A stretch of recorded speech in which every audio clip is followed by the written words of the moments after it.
বিশ্বনবী জিহাদের ময়দানে যখন যেতেন তিনি তাকবীর দিতেন, তিনি পড়তেন আল্লাহু আকবার খারিবাত খাইবার বলে তিনি খাইবার দুর্গ বিজয় করেছেন। ওমরে ফারুক সর্বপ্রথম মক্কায় যখন স্লোগান দিয়েছেন, আল্লাহর নামে তাকবীর দিয়েছেন, বলেন আল্লাহু আকবার।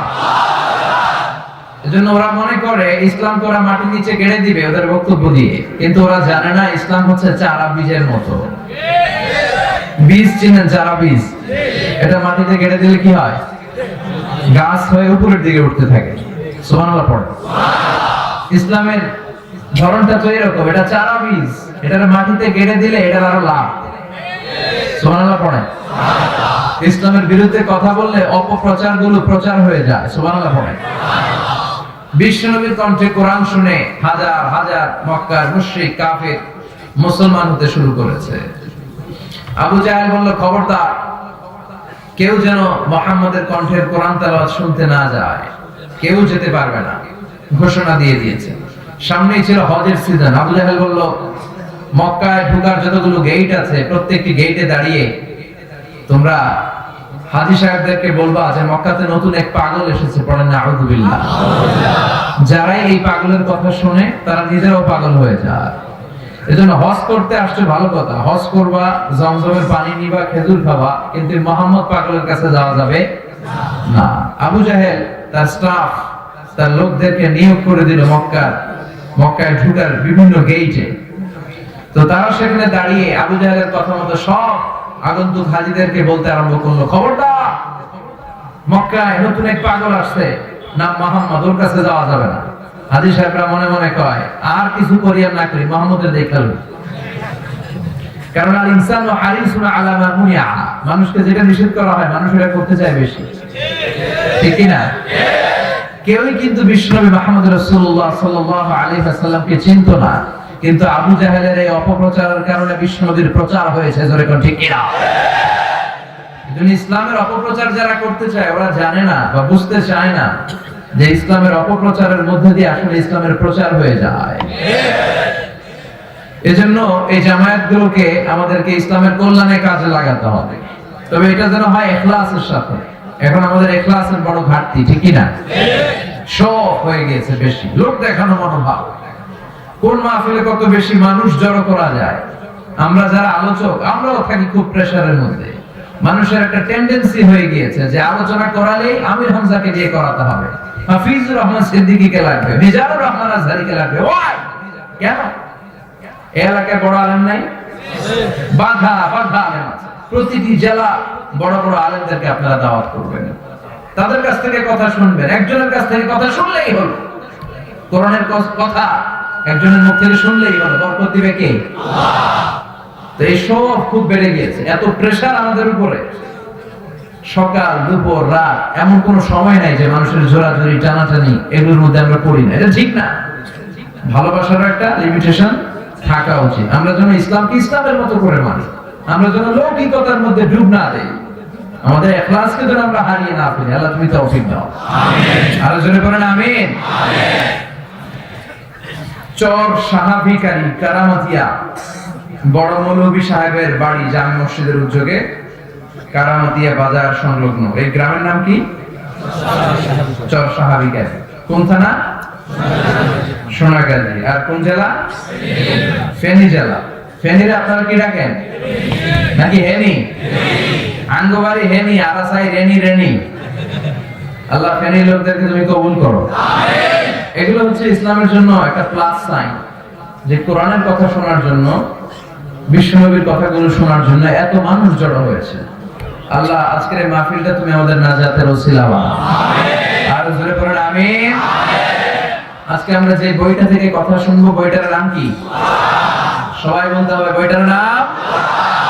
এই বইয়ে কোনো সন্দেহ আছে? সংশয় আছে? এই বইয়ের বিরুদ্ধে যদি কেউ কথা বলে তার সাথে আমাদের কোনো কথা আছে? এই বইয়ের পক্ষে যারা আমরাও তার পক্ষে, ঠিক কিনা? কারণ এই বইয়ের জন্য আমরা আমাদের জীবন দিতে রাজি আছি। রাজি আছো মুসলমান? কারা কারা রাজি? হাত উঁচু করে আল্লাহ দেখা।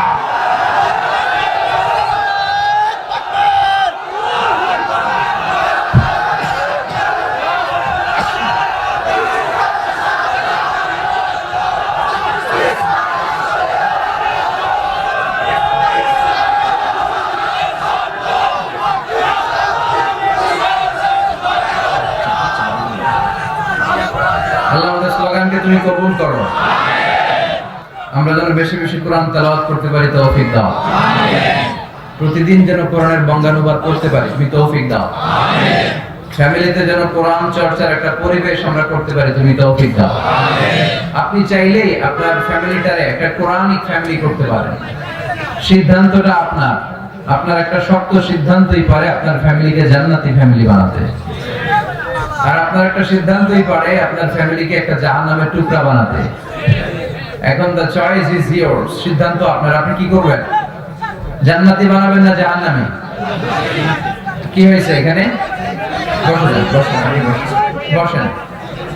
মিডিয়ার যারা, ওরাও কিন্তু ইসলামের খাদেম, ওরাও এই কথাগুলো ছড়িয়ে দিচ্ছে। তবে তোমরা খেয়াল রাখবা, এত কষ্ট করে যারা আসছে ওদের যাতে ডিস্টার্ব না হয়। বসে যাও, একবার সেট করে দাও।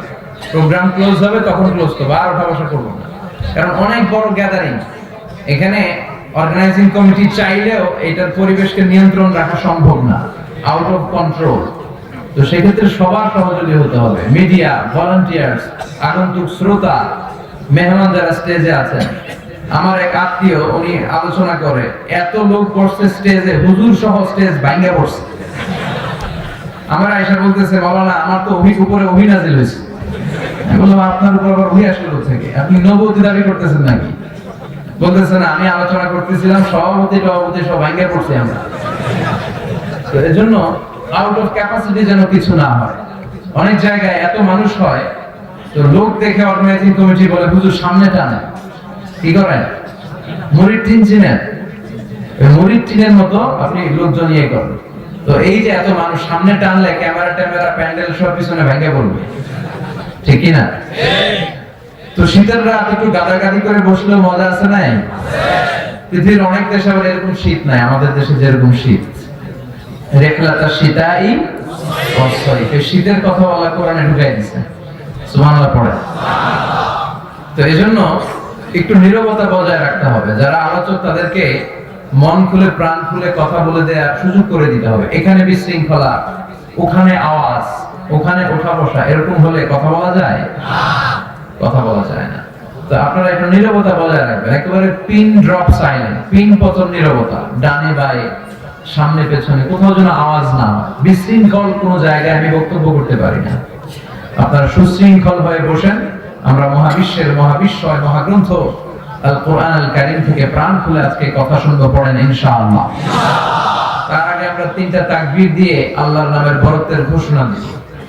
বিবাহিতরা দিবেন প্রথমে, অবিবাহিতরা দিবেন দ্বিতীয় পর্যায়ে, তারপরে সবাই মিলে তিনটা দিব। রাজি আছেন তো? বিবাহিত কারা কারা আসছেন দেখি হাত তোলেন। খাইছে আজকে তো বিবাহিত গো মাহফিল, হাত নামান। অবিবাহিত কারা দেখি? আমি তো আগে বুঝি নাই, এখন দেখি অবিবাহিতদের মাহফিল। হাত নামাও। দুইবারের একবারও যারা হাত তোলেন না, এবার তারা হাত তোলেন। অনেকে আছে অনেক চালাক, যখন বলছে বিবাহিতরা তুলেন একদল তুলছে, আবার যখন বলছে অবিবাহিতরা তুলেন আরেকদল তুলছে। একদল আছে কোনোবারই তুলে নেই। তো কোন জায়গায় কোন হাত তুলে কোন বিপদে পড়ি? আছে না নাই? তো যাই হোক, আমি লিল্লাহি তাকবীর করলে প্রথমে বিবাহিতরা তাকবীর করবেন, আল্লাহু আকবার করবেন। এরপর আমি লিল্লাহি তাকবীর করলে অবিবাহিতরা পড়েন। আল্লাহর নামের বড়ত্ব ঘোষণা করে উচ্চকিত করে আমরা কোরআন থেকে কথা শুনবো, ঠিক কি না? বিবাহিতরা রেডি হয়েছেন? বিবাহিতরা স্লোগান দেন, লিল্লাহি তাকবীর। এবার অবিবাহিতরা রেডি হও। অবিবাহিতরা কি রেডি? মাশাআল্লাহ। এবার তোমরা লিল্লাহি তাকবীর। চমৎকার পারফরম্যান্স, আল্লাহ কবুল করো। এবার বিবাহিত অবিবাহিত সবাই মিলে তিনটা। কষ্ট হচ্ছে? দেন লিল্লাহি তাকবীর, লিল্লাহি তাকবীর, লিল্লাহি তাকবীর। আল্লাহ তুমি কবুল করো। সব জায়গায় আল্লাহর নাম আছে না নাই? নামাজে, ইকামতে, কুরবানিতে, জিকিরে। প্রথমে আল্লাহ আল্লাহ, শেষেও আল্লাহ আল্লাহ, আকাশে আল্লাহ আল্লাহ, জমিনে আল্লাহ আল্লাহ। পড়েন সবাই, প্রথমে আল্লাহ আল্লাহ, শেষেও আল্লাহ আল্লাহ, আকাশে আল্লাহ আল্লাহ, জমিনে আল্লাহ আল্লাহ। আবার পড়েন, প্রথমে আল্লাহ আল্লাহ, শেষেও আল্লাহ আল্লাহ, আকাশে আল্লাহ আল্লাহ, জমিনে আল্লাহ আল্লাহ। নিখিল জান গায়ে গুণগান তার নামে গায়, আমরাও গাহি তাআলা হামদে বারি তাআলা, হামদে বারি তাআলা, হামদে বারি তাআলা। সুবহানাল্লাহ পড়েন। ওয়াল আউয়াল ওয়াল আখির ওয়াল যাহির ওয়াল বাতিন, তিনিই প্রথম, তিনিই শেষ, তিনিই প্রকাশ্য, তিনি গোপন। সুবহানাল্লাহ পড়েন। আল্লাহর নামের জিকির সব সময় অন্তরে রাখার দরকার আছে না নাই? আল্লাহ তুমি তৌফিক দাও, আমিন। আমি আজকে যে সূরাটা তেলাওয়াত করেছি, সূরাটার নাম হচ্ছে সূরাতুদ দাহার বা সূরাতু আল ইনসান। ইনসান মানে হচ্ছে মানুষ, ইনসান মানে কি? মানুষ। সূরার নাম হচ্ছে সূরাতুল ইনসান। চিল্লায় বলেন সূরার নাম ইনসান। আরো জোরে বলেন সূরার নাম ইনসান। সূরাতুল ইনসান। এই সূরাটি মাক্কি সূরা। কি সূরা? মাক্কি সূরা। আমি যখন বক্তব্য করি, আমি কনসিডার করি যারা আমার সামনে বসে আছে তারা আমার ছাত্র, আর আমি শিক্ষকের পর্যায়ে বসে আছি। তো যখনই প্রশ্ন করব আওয়াজ করে উত্তর দেওয়ার দরকার আছে না নাই? সূরার নাম সূরাতুল ইনসান। চিল্লায় বলেন সূরার নাম সূরাতুল ইনসান। এটা মাক্কি সূরা। কি সূরা? মাক্কি সূরা। আয়াত 31টা। কয়টা? 31টা। শুধু আল ইনসানি এই সূরার নাম নয়, এই সূরার আরেকটা নাম আছে, সেটা হচ্ছে সূরাতু আত-তাহার। কি নাম? আল্লাহ বলেছেন এই সূরার শুরুতে হিনুম মিনাদ দাহার, এখান থেকে আত-তাহার শব্দটাকে সূরার নামকরণ করা হয়েছে। সুবহানাল্লাহ। আর যেহেতু প্রথমে আছে হাল আতা আলাল ইনসান, সেই হিসাবে ইনসান অনুযায়ী এই সূরার নামকরণ করা হয়েছে সূরাতুল ইনসান। পড়েন সুবহানাল্লাহ। এই সূরাটাকে বিশ্বনবী সাল্লাল্লাহু আলাইহি ওয়াসাল্লাম জুমার দিন, সহিহ বুখারীর বর্ণনা, এগুলো হচ্ছে ইনফরমেশন, খুব জরুরি ইনফরমেশন, আমলের নিয়তে শুনেন। জুমার দিন ফজরের নামাজের ফরজ 2 রাকাতের দ্বিতীয় রাকাতে বিশ্বনবী এই সূরাটা তেলাওয়াত করতেন। সুবহানাল্লাহ পড়েন। আর প্রথম রাকাতে পড়তেন সূরাতু আস-সাজদা, আলিফ লাম মিম তানজিলুল কিতাব লা রাইবা ফি মির রাব্বিল আলামিন। তাই না? এই আস-সাজদা দিয়ে জুমার দিন ফজরের সালাতের প্রথম রাকাত, আর আল ইনসান দিয়ে জুমার দিন ফজরের সালাতের দ্বিতীয় রাকাত। চিল্লা এখন ঠিক কিনা? মানুষ হচ্ছে কোরআনের কেন্দ্রীয় আলোচ্য বিষয়, the central theme of the holy Quran. আপনাকে যদি কেউ প্রশ্ন করে what is the central theme of the holy Quran, কোরআনের কেন্দ্রীয় আলোচ্য বিষয় কি, যদিও এটা নিয়ে পৃথিবীতে অনেক ডিবেট আছে। কেউ বলেছে কোরআনের subject matter or the central theme of the holy Quran হচ্ছে যিকরুল আখিরাহ, আখিরাতের স্মরণ। কোরআনের 30 পারায় যা আছে, এক কথায় যদি কেউ বলতে চায় তাহলে বলবে এটা আখিরাতের স্মরণ। এটা ঠিক। আবার কেউ কেউ বলেছে কোরআনের সেন্ট্রাল থিম হচ্ছে কানেক্টিভিটি উইথ ইউর লর্ড, আল্লাহর সাথে আপনার সম্পর্ককে কিভাবে বাড়ানো যায়, কোরআনে এই কথাই বলা হয়েছে। কিন্তু সবচাইতে প্রণিধানযোগ্য যে কথা, সেটা হচ্ছে কোরআনের কেন্দ্রীয় আলোচ্য বিষয় হচ্ছে মানুষ। কোরআনের কেন্দ্রীয় আলোচ্য বিষয় কি? আমরা কি? আমরা সবাই কি? মানুষ। আমরা হচ্ছি কোরআনের কেন্দ্রীয় আলোচ্য বিষয়, কারণ কোরআনে যা বলা হয়েছে সব মানুষকে নিয়ে বলা হয়েছে। কোরআনে যা আছে সব মানুষের কথা।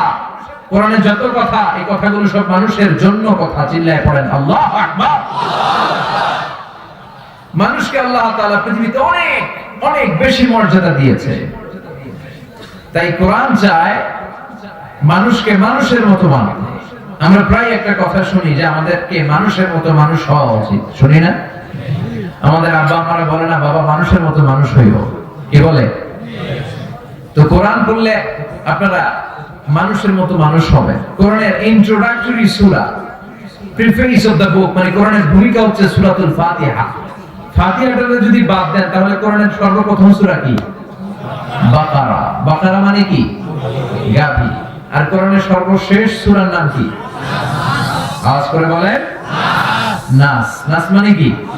মানুষ। শুরু করলেন বাকারা দিয়ে, মানে পশু দিয়ে, শেষ করলেন মানুষ দিয়ে।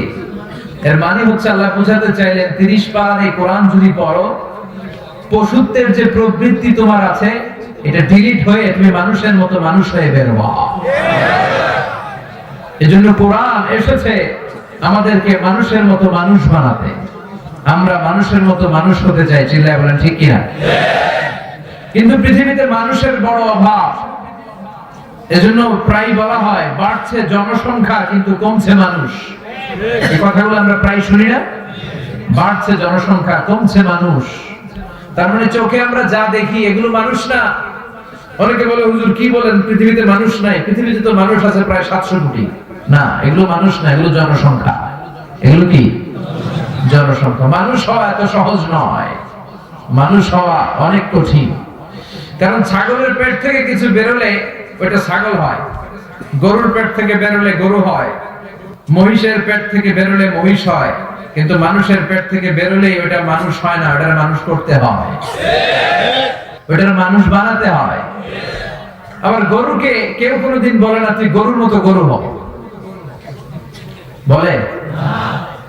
গরু পালেন কে? হাত তোলেন তো দেখি। হাত তোলেন না, দেখছেন?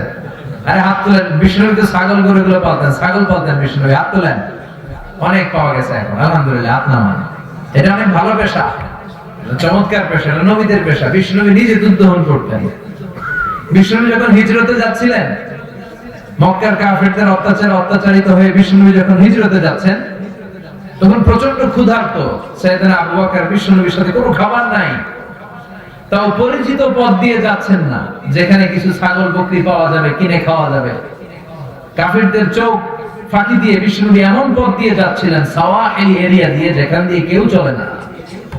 ওখানে খাবার নাই, মানুষ নাই, বণিক আর কাফেলাদের কোনো আনাগোনা নাই।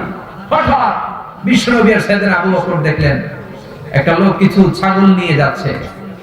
ওই ছাগলের ওলানের মধ্যে কোনো দুধ নাই, কারণ ওই ছাগির কোনো বাচ্চাও নাই। আচ্ছা, গরু বা ছাগলের যদি বাচ্চা না হয় ওটার ওলান দিয়ে দুধ আসে? কথা বলে আসে না। বিষ্ণুবী বললেন আমাকে একটু দুধ দাও। রাখাল বলে দুধ তো নাই। বিষ্ণুবী বললেন তাহলে তোমার ছাগিটারে দাও। বলে ছাগি নিয়েও লাভ নাই, এটার তো বাচ্চা হয় নাই, দুধ আসবে কোথা থেকে? বিষ্ণুবী বললেন বাচ্চা হওয়া লাগবে না, শুধু ছাগিটা আমার কাছে আসতে দাও। বিষ্ণুবী বিসমিল্লাহির রহমানির রহিম বলে সন্তান হয় নাই, ছাগল বাচ্চা জন্মায় নাই, এরকম একটা ছাগির ওলানে যখন হাত লাগালেন, মুহূর্তের মধ্যে ওলান ভর্তি দুধ এসে গেল। বিষ্ণুনবী ওলান থেকে অনেক দুধ বের করলেন, প্রাণ ভরে খেলেন, নিজেও খেলেন, সাইয়েদনা আবু বকরকেও দিলেন, আবার ওই রাখালকেও দিলেন। তো এই ছাগল যারা পালেন, কেউ কি কোনোদিন ছাগলের বলে তুই ছাগলের মতো ছাগল হইস? গরু যারা পালেন, কেউ কি কোনোদিন বলেন তুই গরুর মতো গরু হইস? শুধু মানুষকে বলা হয় তুমি মানুষের মতো মানুষ হও, ঠিক কিনা? এজন্য মানুষের মতো মানুষ হওয়া বড় কঠিন। এই পৃথিবীতে আসল মানুষের বড় অভাব। এই দুনিয়া এখন তো সেই দুনিয়া নাই, মানুষ নামের মানুষ আছে, দুনিয়া বোঝা। আসল মানুষের বড় অভাব। এজন্য কোরআন এসেছে আমাদেরকে মানুষের মতো মানুষ বানাতে। আমরা যদি মানুষের মতো মানুষ হতে চাই, যে বইটার সাথে আমাদের সম্পর্ক বাড়াতে হবে, বইটার নাম, আর জোরে বলেন বইটার নাম কি? কোরআন। মানুষকে আল্লাহ এত মর্যাদা দিয়েছে, মানুষ যদি শ্রেষ্ঠ হয় তাহলে সে শ্রেষ্ঠত্বে ফেরেশতাকে ছাড়িয়ে যায়।